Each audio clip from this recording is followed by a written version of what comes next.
amores! Eu sou a professora Lana. Seja bem-vindo ao segundo vídeo da nossa série de vídeos pro primeiro AQ. Nesses vídeos a gente não só tá falando do livro, mas eu tô mostrando pra vocês como que vocês fazem pra acertar questões. Porque de nada adianta você saber falar do livro se você não souber acertar as questões. Então vem comigo!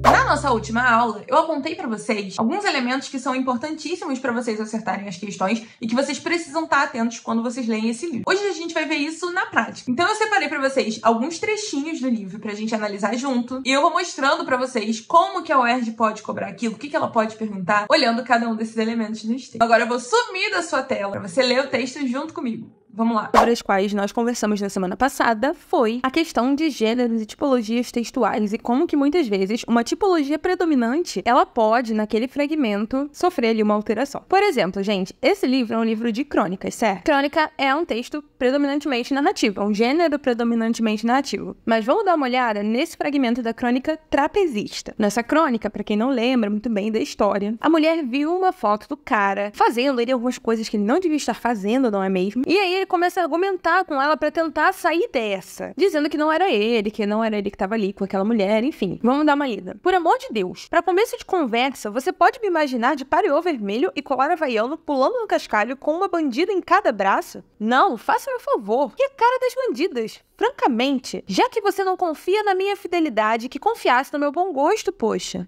Que? Querida, eu não disse pariô vermelho. Tenho a mais absoluta, a mais tranquila, a mais inabalável certeza que eu disse apenas pareou. Como é que eu podia saber que era vermelho se a fotografia não era em cores, certo? Alô? Alô, não desliga. Não... Olha, se você desligar, tá tudo acabado. Tudo acabado. Você não precisa nem voltar da praia. Fica aí com as crianças e funda uma colônia de pescadores. Não, eu tô falando sério. Perdi a paciência. Afinal, se você não confia em mim, não adianta nada a gente continuar. Reparem, gente, que apesar de contar uma história, ou seja, é um texto que é predominantemente narrativo, eu tenho aqui uma tentativa de argumentação para convencer a esposa de que, de fato, não era ele. Inclusive, a interlocução e a ideia das perguntas retóricas. O que são perguntas retóricas?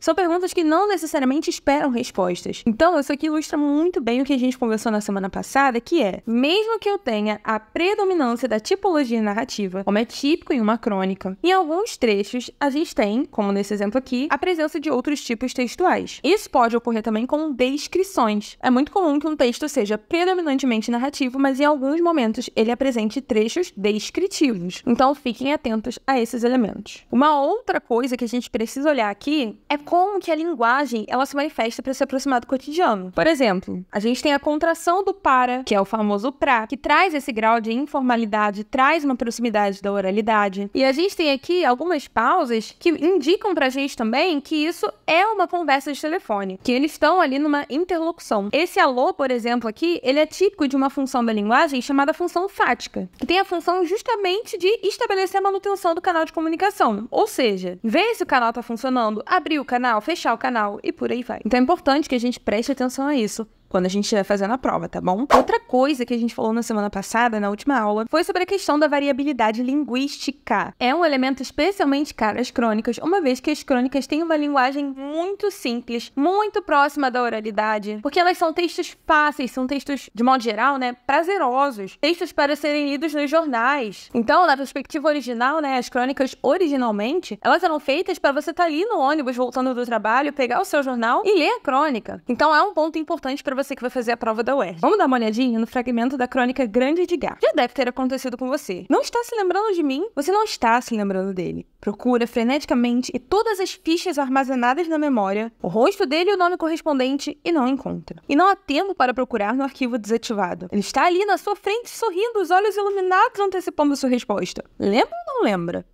Nesse ponto, você tem uma escolha. Há 3 caminhos a seguir. Essa crônica é engraçadíssima, né, gente? Quando a gente fala da variabilidade linguística aqui, a gente tem algumas omissões. Por exemplo, aqui, o que já deve ter acontecido com você? A gente pode imaginar vários sujeitos aqui. Por exemplo, isso. Por exemplo, essa situação. Mas, na verdade, essas construções em que a gente omite o sujeito, elas são muito comuns na língua falada. Assim como esses termos, ó, coordenados um do ladinho do outro, sem nenhuma conjunção para ligá-los. Porque é como se organiza o nosso pensamento. Muitas vezes a nossa fala vai ter transmitir isso. Então a gente vai falando, eu principalmente, né, que falo muito rápido, e aí a gente vai vendo essas ideias emparelhadas, uma do ladinho da outra. E existe aqui nessa crônica um ponto que vai aparecer em várias das crônicas desse livro, que é a interlocução. Por exemplo, quando ele fala, já deve ter acontecido com você, e depois ele insere o termo você para construir as frases, como por exemplo, você não está se lembrando dele, isso aqui traz uma sugestão bem importante por trás dessa interlocução. Mostra que, na verdade, essa é uma situação comum, que esse é um fato do cotidiano que acontece com várias pessoas,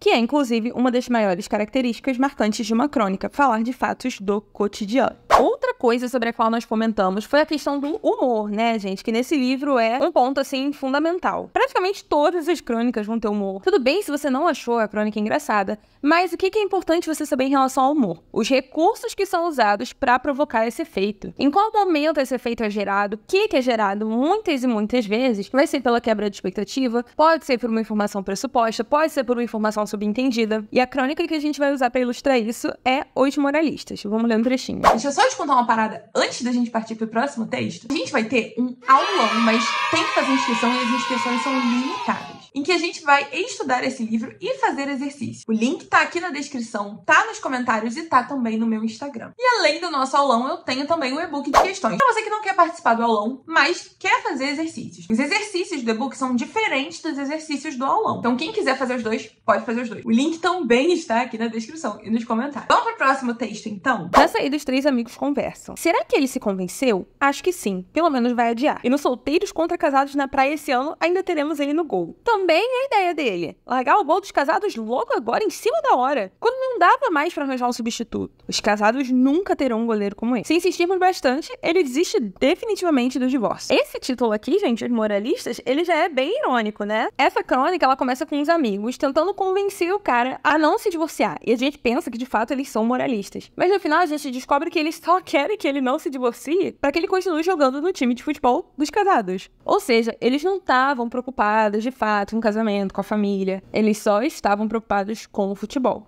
Então, esse título, ele já traz pra gente uma grande marca de sarcasmo. E essa crônica, ela ilustra muito essa questão do humor em relação à quebra de expectativa. Essa conversa dos três no final é justamente o que rompe com a nossa expectativa e mostra pra gente o real motivo de eles estarem ali implorando pra ele não se divorciar. Aliás, gente, várias crônicas desse livro, elas vão trabalhar muito com estereótipos, né? Estereótipos que os homens têm, estereótipos que são atribuídos aos homens. E a gente sabe que nem todo homem é assim, gente. Mas é uma crônica. Tem aqui a liberdade artística. O importante é a gente saber encarar isso com humor e, principalmente, identificar, ainda que a gente não goste, ainda que a gente não ache engraçado, qual é o momento em que esse humor é gerado. Por exemplo, aqui, nessa conversa, a gente percebe o real motivo e isso gera o humor, principalmente quando a gente liga ao título da crônica. Outra coisa que é importante a gente lembrar é a relação semântica, gente, que aparece nos textos de modo geral. A UERJ sempre cobra uma questãozinha ou outra de semântica. O que é semântica? Semântica é a mesma coisa que sentido. E aí, eles podem cobrar semântica de diversas paradas. Por exemplo, semântica dos tempos verbais, semântica dos conectivos. Por exemplo, olha esse pontinho aqui. Aliás, vamos ler tudo, né? Meu Deus, ele queria prova. Fiz um gesto vago na direção da estante. Felizmente, nunca botei um livro fora na minha vida.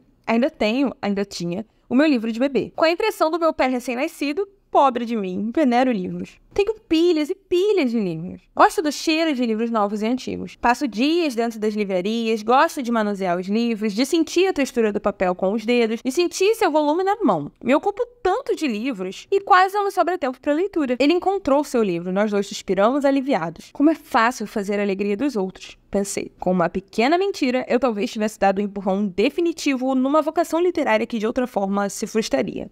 Vamos voltar lá pro ponto. Esse ponto, ele tá introduzindo aqui uma relação muito parecida, gente, com a palavrinha então. Como se ele dissesse assim, ele queria prova, então fiz um gesto vago na direção da estante. Fazer um gesto vago ocorre justamente porque ele queria prova. O que o UERJ faz, às vezes, é pedir pra você reescrever e pensar numa conjunção que você poderia usar no lugar daquele ponto. Ou então dizer qual é o valor semântico que aquilo assume, ou seja, qual é o significado. Nem sempre com conjunções. Por exemplo, quando ele diz assim, ó, pilhas e pilhas de livros. Essa repetição aqui, ela mostra o quê? Intensidade. Quantidade, né? São muitas pilhas. Ou então, até dos tempos verbais. Por exemplo, aqui, eu tenho uma correção. Ele fala ainda tenho, aí ele corrige. Ainda tinha. Bota o verbo no passado. Por quê? Spoiler, hein? No final, gente, dessa crônica, ele morre. Então é como se ele estivesse contando essa história depois de morto. Então ele fala, ainda tenho... Aí ele corrige, tipo, epa, peraí, eu morri. Ainda tinha o meu livro do bebê. Isso aqui já é um spoiler do final da história. Também seria bem interessante se a UERJ cobrasse uma questão sobre isso. Eu trouxe um trechinho que fala também de algumas outras coisas que a gente falou na aula passada. Trouxe o fragmento Cultura, da crônica Cultura, no caso.